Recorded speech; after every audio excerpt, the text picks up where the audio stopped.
McClever Thoughts podcast with Punchie Man. How y'all doing this evening? I hope everybody had a wonderful work week and looking forward to relaxation on this, I would say, hopefully wonderful weekend. Yes, I hope that everyone is in good health and in good spirits um, as we move forward towards the summer. You know, a lot of summer activities. Water parks, festivals, concerts, vacations. So I know a lot of people looking forward to this time. Kids getting out of school, so got to find their kids somewhere to go, and a lot of people gonna be putting their kids into after school programs, and summer camps and things of that nature. So I hope everybody is prepared for the summer and ready for the festivities that's ahead of them, and just be at peace and find relaxation during this vacation period for most. Yeah, so I should have stated this in my last podcast, that I had about a week ago. I happened to take a trip to the weight room, which I haven't been in quite some time, and I was in there, and one of my childhood friends approached me, and he asked me, he say, "What's that movie that Kyrie Irving play in?" And I was like, Uncle Drew. And he was like, yeah, Uncle Drew. So one of my other homeboys came up and was like, "You look like Uncle Drew, dog. let's do like a little take a picture, like do like a little video with you. You know what I'm saying? I'm gonna introduce you as Uncle Drew." And it was hilarious, man. Just to be, acknowledged as Uncle Drew. Yeah, and it's not something that I'm not used to, because I'm always getting some type of character that somebody is saying that I look like. Papa Smurf, for example, Santa Claus. So I'm used to it. And anything that make people laugh and smile is it's okay with me. So if you want to give me a name, or you want to call me Black so and so Santa Claus, it's okay. It's okay. I enjoy it.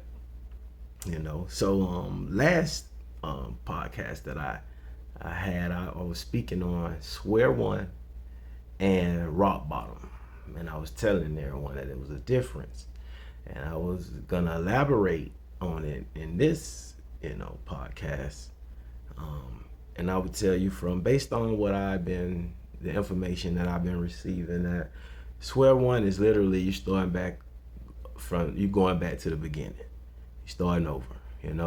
You haven't lost everything, but you are at a period where you may have excel in that one area to where you done peak. It's no longer, no need for you to be in that position no more. You have to evolve, or it can just be a small setback, but you haven't lost everything. As to rock bottom, you lost everything. You got a lot to figure it out. You got a lot to figure out how to get back to even square one. And that's what I found out about it. Like, rock bottom is literally where you lost everything. You are at a disarray. You count on people. You know what I'm saying? You need help mentally, in some cases, spiritually in some cases.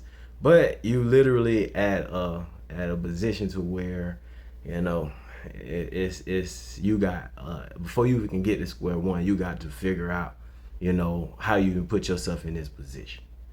So that's pretty much the difference between square one and rock bottom.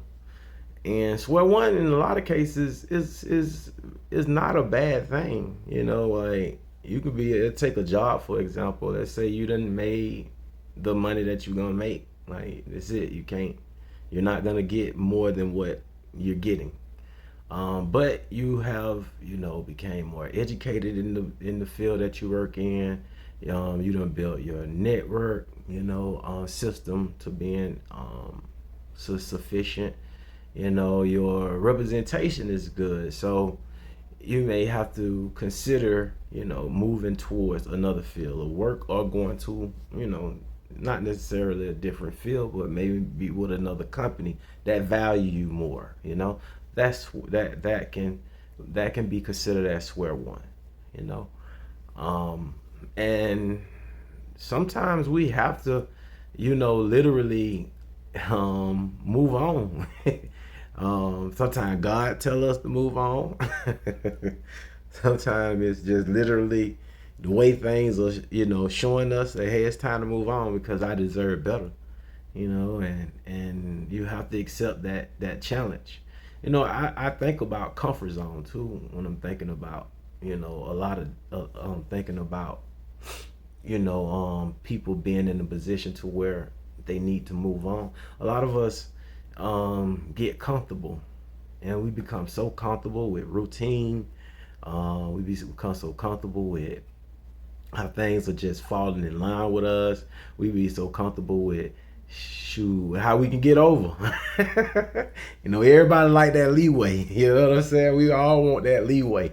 So yeah, it's a comfort zone that's created, in that field, in our lives. But I have, also acknowledged too when you don't become so comfortable and you challenge yourself and you put yourself sometimes in a risky situation. You know what I'm saying? They say high risk, high reward. Sometimes you have to, believe in yourself to know that this is what's made for you. Like you made to take on challenges. And that's something that I had accepted about myself. Like I'm made to take on challenges. It's not. It's scary, very much so scary. But when you do take on those challenges, a maturity, is developed, and created from those challenges.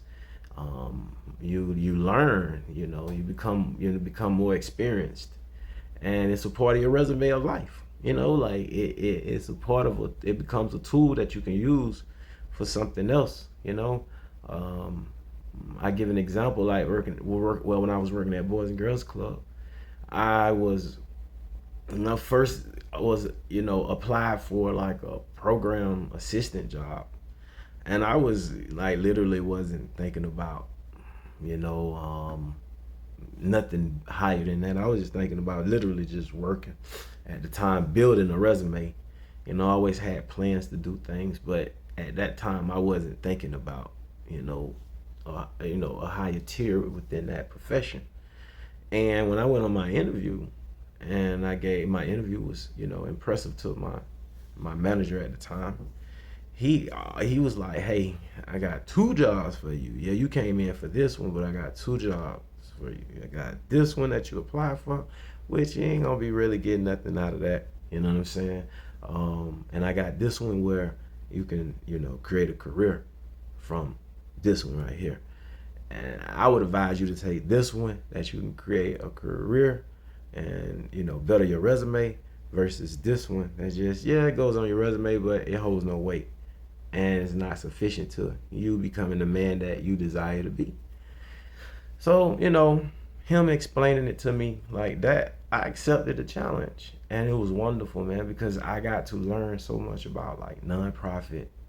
I got to learn about how you network with people, how you create fundraisers, managing funds, and things of that nature. So those were the things that was exposed to me, and I, accepted those things as a learning tool, and it has been wonderful for me, because I can apply this to, new professions, in the future. So definitely like accept challenges, put yourself in a position to where, it's gonna evolve you, not just financially, but, mentally It's gonna enhance your maturity as a from personal and business perspectives.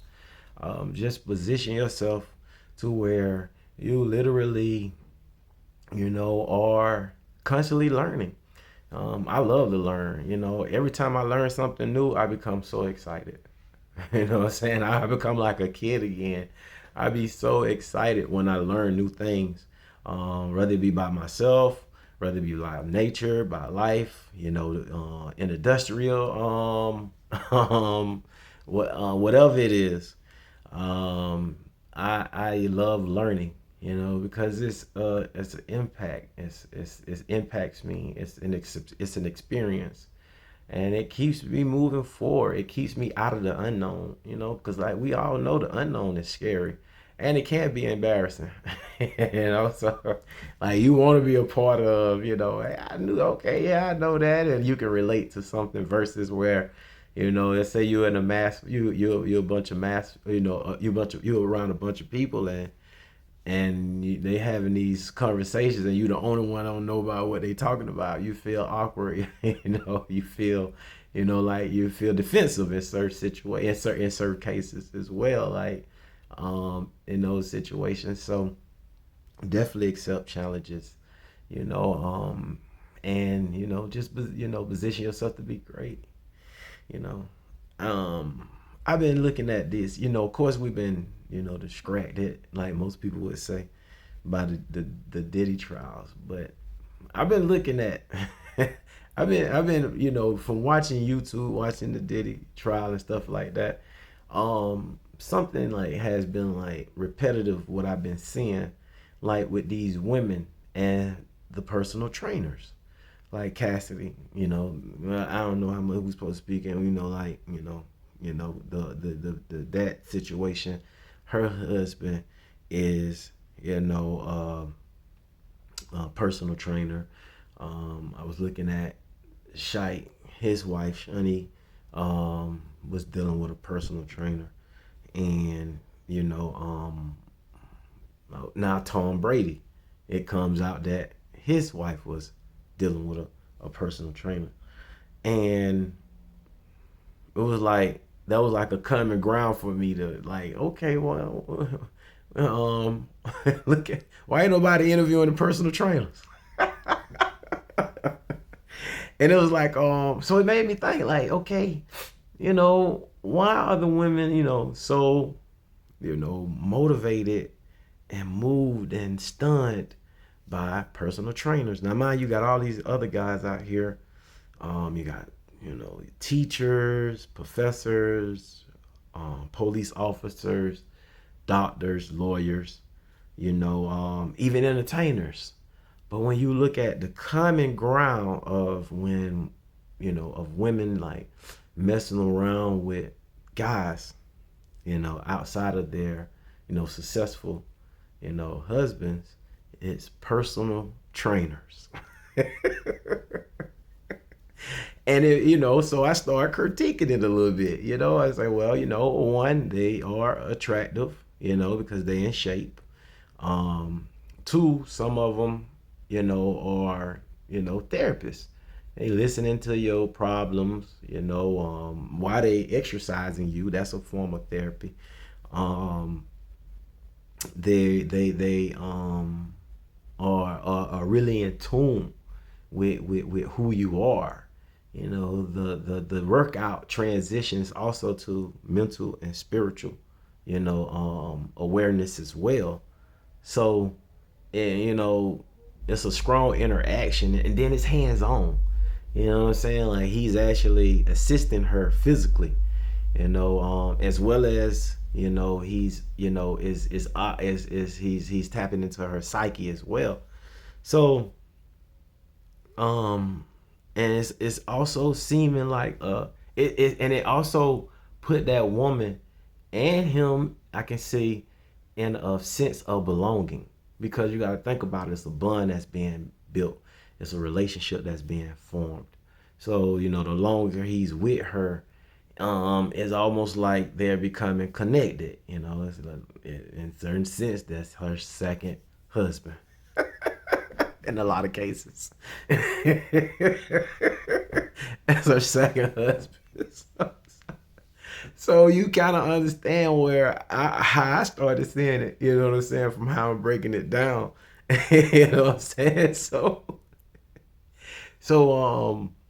it made me think like, men, y'all gotta be aware of, women in your women in their workplaces. So, and let me, and it's just transitioning from how I saw the personal trainer thing. Like, think about it. Like, if a woman is around a man all the time, and if she's, you know, conversing with that man, she's confiding in that man, um, and usually those places would be work. You know what I'm saying? So it can be a strong possibility that if somebody was gonna cheat, it's most likely gonna be with somebody that they work with. You know what I'm saying? Because that's what the personal trainer thing, you know, got me to seeing. Like, if usually if you're gonna be, more vulnerable to a person or gullible to a person that you're constantly around, you're constantly, interacting with. Which this ain't nothing new for nobody. We all been seeing, what I say, our work husbands and our work wives. Shoot, I done had one. And we ain't never messed around with each other, but we had a strong chemistry to where people probably thought we was messing around. You know what I'm saying? Because we were so close. So I could understand that, see how that, based on the personal trainer, you know what I'm saying, theory. I can see, a woman, being more subjective to dealing with a guy that's, literally, and that she's constantly being around, which would be in most cases the field she working in. So y'all be mindful of, and it don't just go for men, and it go for everybody, and no disrespect to those people that I name. I was just giving an example. I don't really know the Puff Daddy them situation, and I don't know, Shike and Tom Brady them situation. I just used that as an example because those people that I could point out that, hey, it's all over the internet. So it's not nothing that I brought up or I got a, you know, behind the scenes person telling me these things. So no, I just made a, comparison, contrast and comparison to, my how I see that, people could cheat, or not say cheat, but be with other people. We're gonna take away that. Yep. So other than that, I hope somebody got something good out of this. And y'all, family members, man. Y'all check on them. Check on your people, man. Y'all see how they doing, especially your elder people, man. They still here, so go embrace them, man. And if you got some elderly, kin folks, go and talk to them, man. They give some of the best stories. They tell some of the best stories. I'll be honest, man. I go and chill with my grandma a lot, and she's a funny lady. So ranging from getting, ranging from laughing from her stories to, really, feeling, heart, she telling me some heartfelt stories. It's all, family history. It's all, that tradition and culture that your family invest into you. So, yeah, man, if you got some elderly kin folks, go spend some time with them, man. Go cook them a dinner, or just sit with them. You ain't gotta cook them nothing. Just sit with them and talk to them, and really and get that and embrace your family members, man. Remember, pray for me, not pray on me. McClever Thoughts podcast with Punchie, man. Have a wonderful evening.